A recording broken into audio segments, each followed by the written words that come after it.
Hey everybody, it's Brett. Thanks for dropping by my channel. I haven't been on for a couple of weeks. I've wanted to, but I think that the podcast has just sucked up a lot of my time and energy, and so I just haven't had time to be on here. But I did want to come on today and do a wrap up for August. That's where we were. Yes, August. And then I hope to do a kind of a TBR, what I hope to get to for September. I'm really going to try to do more content next month. But again, it's trying to figure out the kind of workload with what the podcast is kind of taking up. And right now it's been taking up a lot, which has been great. And we're getting incredible guests and amazing feedback.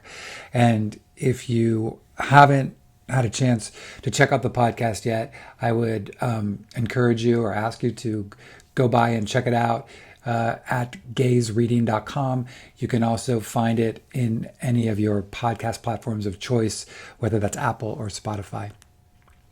Or I know there's other ones out there. So anyway, let's talk some September or August. There I go. Let's talk some August wrap up. First of all, I do want to say there's one book I ended up reading 10 books. One book that I did not get to because I didn't finish, and I was pressing to get through it, and I just really couldn't. I couldn't do it in time, which is The Bee Sting by Paul Murray. Of course, this is one of the long listed titles for the Booker. I think I talked about this before. I don't intend to necessarily try to read the whole long list this year. Actually, I know I'm not going to because there's just not going to be the time. That said, I probably will try to tackle the whole short list, and I'm really expecting this to be on there. It's fantastic. This will absolutely be on my top 10 of the year, about an Irish family. Kind of the choices we make, working backwards, what happens to a family that, triggers things and causes a certain amount of chaos in life. It's so good. I did not read Skippy Dies, but I just got a copy of it because I am all about Paul Murray now. But if you want an absorbing family drama, which they're one of my favorite type of novels, I would say absolutely get this. And yes, it is a big book. However, it sucks you in and it never feels like the weight of a large book. I've never been bored. I've never been like, oh my God, really? Can we get through this part to get to the next part? None of that. It's really just terrific. So that's what I'm still working to get through. Okay, so the 10 books I read this month, they were a very mixed bag for me. I came out thinking I don't love to give star ratings anymore just because it's so arbitrary. And I feel like what one book can be like a 5-star to me, then to compare it to another book, which can be a completely different genre. So for me, I do it on Goodreads because people do it, but it's so arbitrary. And I always am like, take it with a grain of salt. I mean, the books that I love, I'll say that I love, and you can read it in a review, or certainly at the end of the year, you're going to know what I absolutely loved because they'll be my favorites. But I say that because some of these books I really thought were interesting. They didn't resonate with me like, oh my God, this is an incredible book. But I could appreciate that other people certainly would find it that way. So that being said, let's launch in. The first is Strange Sally Diamond by Liz Nugent. This was a complete surprise to me. I wouldn't necessarily classify this as a thriller, although it feels like that a little bit. The book starts with this crazy off-the-wall thing, which is Sally Diamond. Her father has died, and she's putting his body in the burner in the backyard.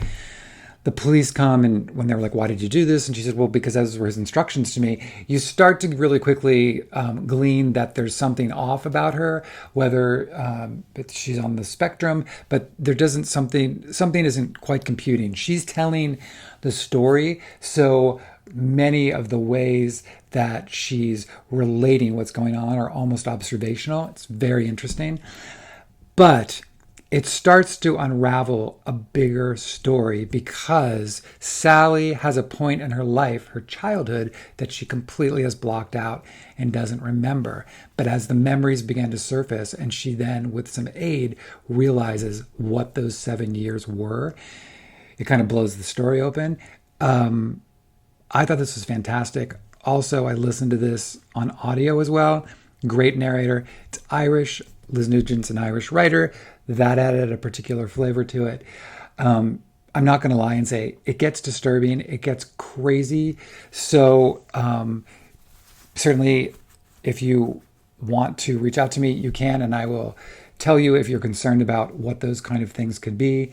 But I found it really compelling, really interesting. I don't want to say anything else. Also, a semi-mystery kind of book is the new one from Angie Kim.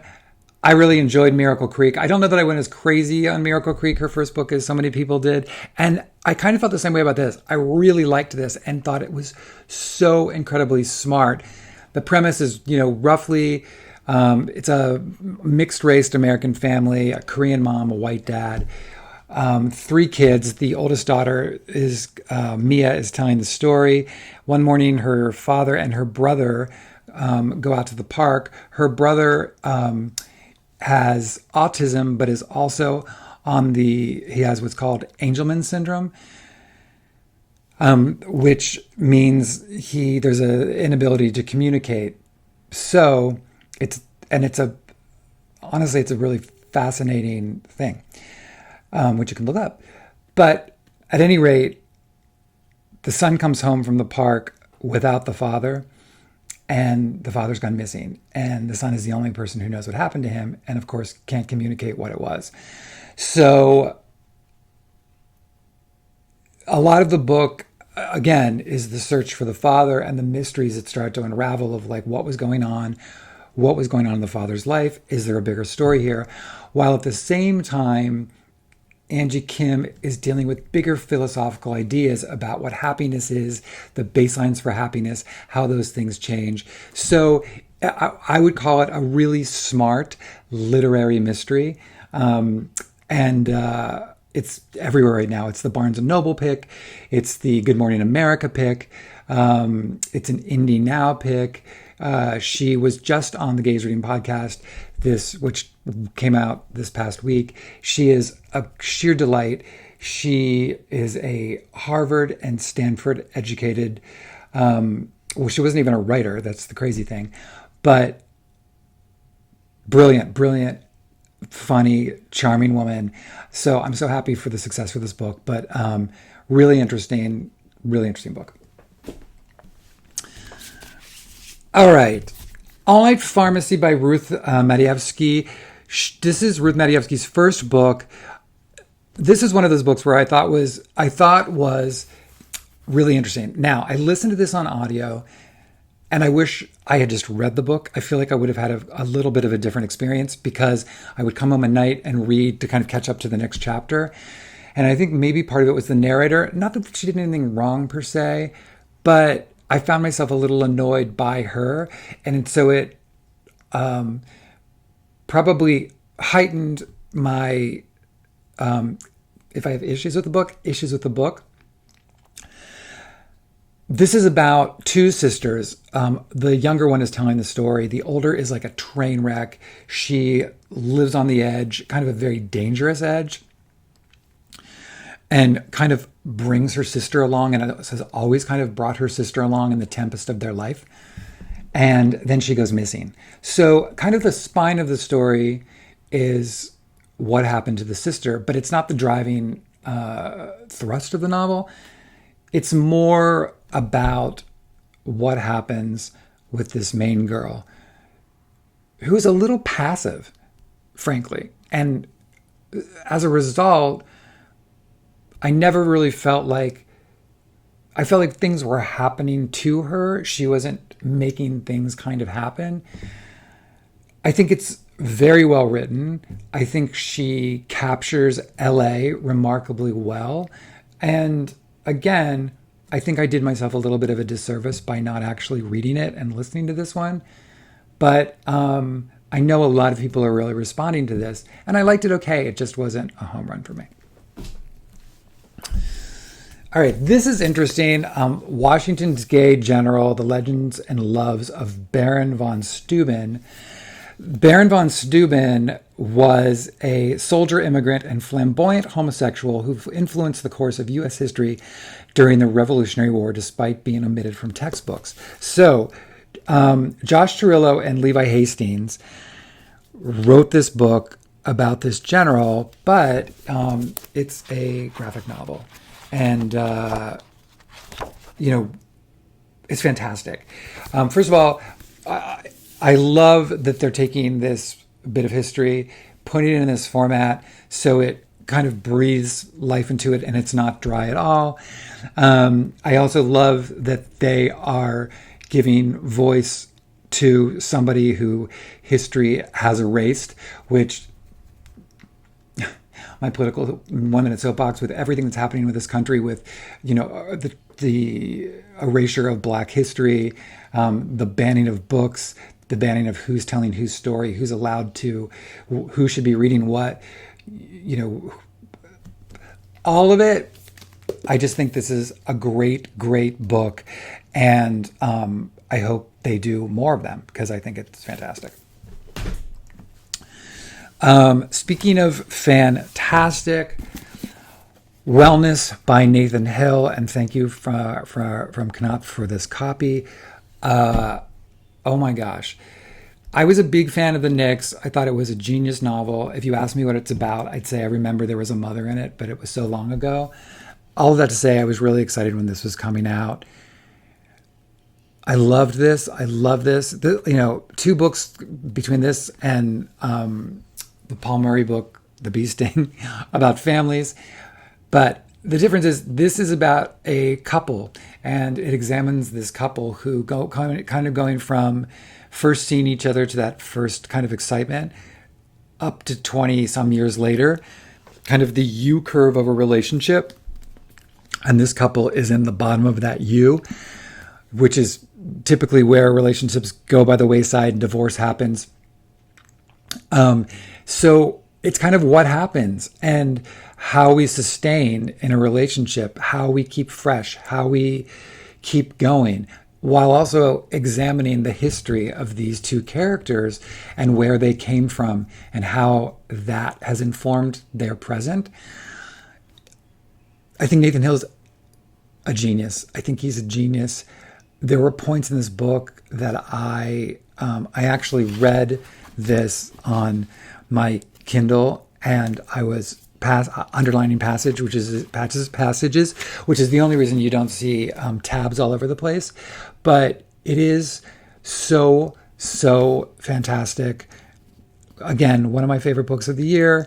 And again, just a crazy shout out, but Nathan Hill has already come on the pod, which look for it at the end of September.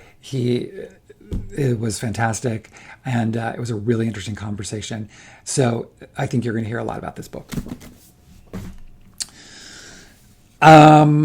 Another book you probably hear a lot about, which is coming out in October, sorry about the glare, is Justin Torres's Blackouts. We the Animals, one of my favorite books by Justin Torres. I know a lot of people are fans of that, and it's been years and years and years since he wrote a new book. Blackouts, he roughly based on the Manuel Puig's Kiss of the Spider Woman. It's about an older and a younger gay man, kind of this conversation going on between them while this older man is in a home and who is close to dying. But the kind of bigger arc of the book is it's really a kind of what I said, a kind of historical cornucopia of gay and queer life. Historically, racially, he's covering so many ideas. The book is also filled with pictures, with drawings. There's kind of a meta thing that's happening by the end. There's a lot going on in these 300 pages. There were moments when I was so absolutely riveted and was like, this thing is beyond brilliant. And there were a few other times when I was like, okay, I'm ready to keep going. I'm ready to keep moving on. I did go in and was reading other people's reviews of it because I'm like, at points I was like, am I missing something here? And that was helpful to me personally. People are loving this thing. I didn't love it. I liked it a lot, and I so appreciate what he's doing. I will say, this is such a weird thing to say after that comment I just made, I do think it's going to warrant a reread, because now that I understand what he was doing with the book, I kind of want to look at it again. So, and I do think it's special. I also think it's absolutely beautiful, which has nothing to do with anything else other than good job, FSG, for your great design team. And by the way, thank you to FSG for this copy. But again, I think you're going to see a lot of this, at least in kind of literati circles. I think it's probably going to be a critical darling. You know, never know. But anyway, there you go. That comes out in October. All right, this was a totally fun read, which is Charles Bush's Leading Lady, a memoir of a most unusual boy. Charles Bush, for those of you who don't know, was a big person in the downtown theater scene in New York, kind of the late 70s, early 80s. He wrote various plays, Vampire Lesbians of Sodom, as well as Die Mommy Die. A lot of people would look at him and say, oh, he was a drag performer. He would not refer to himself as that way. He always referred to himself as a male actress. And his characters that he would portray, they kind of were an homage almost to like the classic film stars, like the Gloria Swansons, the Bette Davises of yesteryear. But he'd play it just as a character. He wouldn't. It wasn't these. It wasn't what we think of as current drag today with these kind of larger than life personas. So he's had an amazing career, and he crossed paths with an incredible collection of stars of the theater, including Liza Minnelli and Carol Channing and Stephen Sondheim and Elaine Stritch and Harold Prince. All of them come up in this book in so many hilarious stories. He's a great storyteller. The chapters are super short, so it's almost like reading little vignettes. I know that Charles was just going into the studio to record it, so it might be the kind of thing that if this interests you, I bet it would really be amazing on audio, because he imitates all of these people in the book, like hearing him imitate Liza Minnelli and Carol Channing.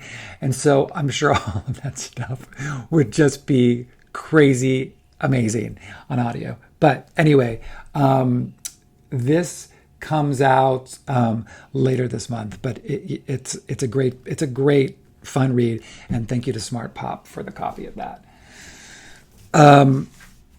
Okay, so in Ascension, this is again one of the Booker long list titles by Martin McGuinness. I'm going to try to describe this, you guys, and I'm going to screw it up. So just bear with me. Here's what I'm going to kind of compress it. It's about a woman. She came from a very troubled childhood. Her father has since passed. She has a mom whose health is failing and a sister who has her own life. She is part of she's a scientist who goes part of an experiment to go into a deep sea mission, looking at a undersea shelf. What's discovered there leads to a greater exploration that's going to go into space, which she becomes a part of, a very secret mission. It's a little post-apocalyptic. I only mean that the Earth is, having been through the effects of climate change, but she goes off onto this mission, and it's this story. A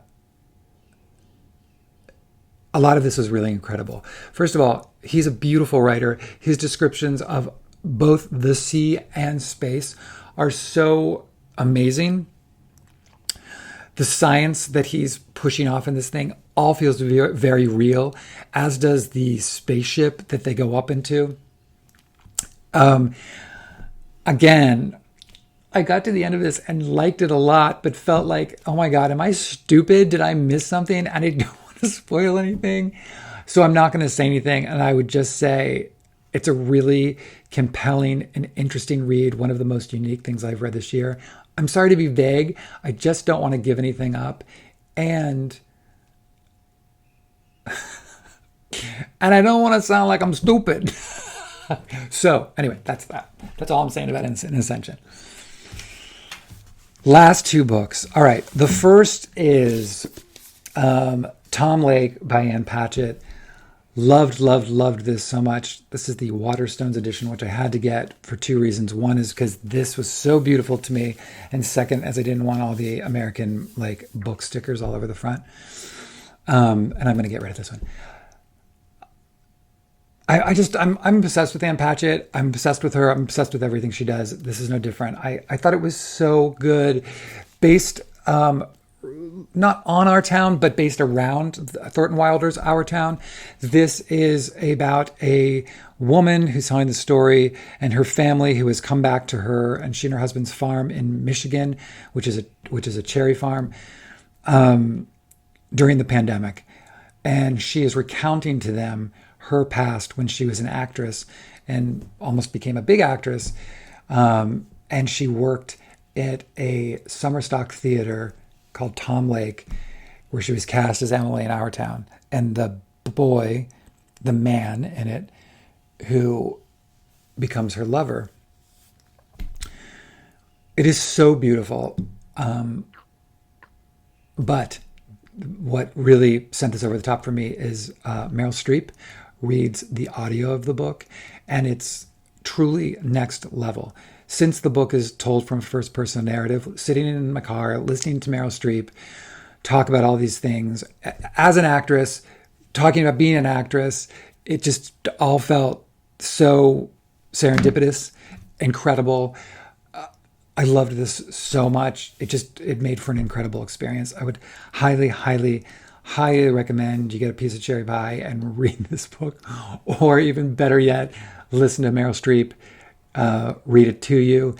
You will be in for such a treat. But it's all about life and love and living in these moments and the simple things and family and joy and death and beautiful. And finally, my last book, which was a total surprise, and thank you to Hanover Square Press for this, Nicola Dines' Bellies.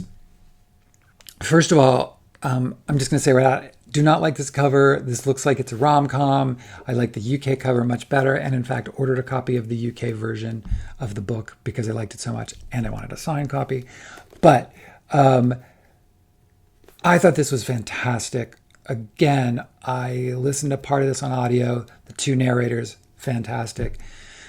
This is about a young couple who meet in London, a gay couple, just about to graduate from university. They get involved in a relationship. The book slowly progresses. As they become closer, one of the two in the couple, Ming, announces to Tom that he plans to transition, and the kind of effect and the ripples that has on their relationship. It is so good. First of all, it's not just about them, and of course they're the center of it, but it's also all of their friends who have their own issues that kind of circle these two like planets. But it's so raw and it's so real, and Ming's journey in particular is so affecting and so kind of personal in a way that really moved me. This trans story that did the thing that I think all good literature should, which is enlighten us and inform us and create empathy and hopefully understanding. But it does absolutely that. And I think that the Tom character is so well written as well. They're messy. There's no neat, tidy, you know, like I said, it belies, you know, it pretends that this looks like this is going to be some rom-com with like, and happily ever after. And it's not that necessarily, but it's life and it's real and it's really well done. I was also really happy to see that the creative team who produced Sally Rooney's the adaptation of Normal People, they're doing this, and I think that is absolutely spot on perfect. So if you're looking for just a really interesting, compelling, complicated relationship life story, I would say please give this one a try. All right, so that is my wrap up. So I hope that there were some things that you found interesting in there. And if you've read any of these, please also let me know that and what your thoughts are of them. I'd especially be interested if some of you have read In Ascension, what you thought. I know people are loving it. So I hope to come on in the next few days with what I'm planning to get to for September. I hope you're all having a great week wherever you are. And thanks for dropping by. And if you like, of course, please like and share and do all the things. And I'll see you all soon. Thanks.